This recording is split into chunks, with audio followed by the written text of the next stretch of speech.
Ategi a thamaki iria-inĩ rĩa Naivasha makinyitanĩra na onjoria thamaki ũndũ ũmwe na rũhonge rwa ũtegi nĩ maitĩte mbegũ cia thamaki mũthemba mwerũ wa tilapia nĩguo kũng'ethanĩra na ũnyihu wa thamaki ũrĩa ũkoretwo ũgũmĩire iria rĩrĩ. Tuhotete kũhũthĩra kĩndũ 700,000 gũkorwo tũkĩrestock, ũguo ategi acio nĩ marutĩte wĩra mwega.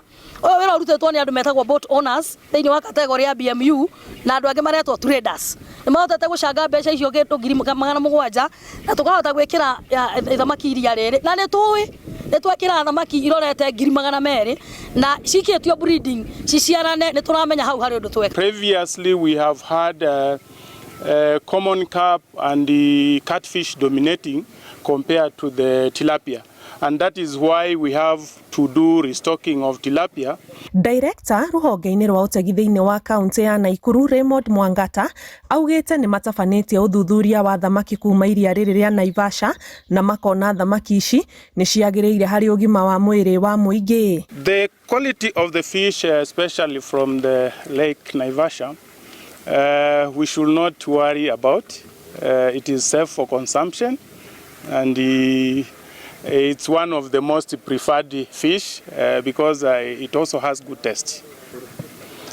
For Lake Nakuru, I think this is one of the contentious issues we have had before, that Lake Nakuru fish is not fit for consumption.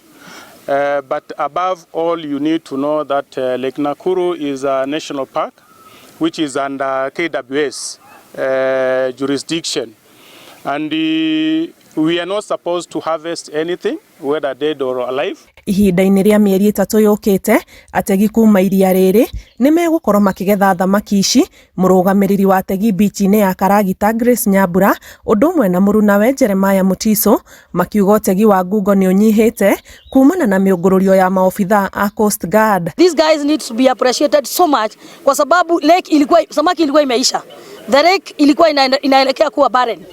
Lakini kwa sababu ya ile kazi wamefanya enforcement, they work 24 hours. The MCS has been so good. Lakini tangu uwepo wa Coast Guard kuingia kwa hii Lake Naivasha, tunashukuru kwamba samaki yenye imetusaidia na samaki tunapata. Ngĩribotera Inooro TV, njĩtagwo Ani Ngigĩ wa Nyamũ.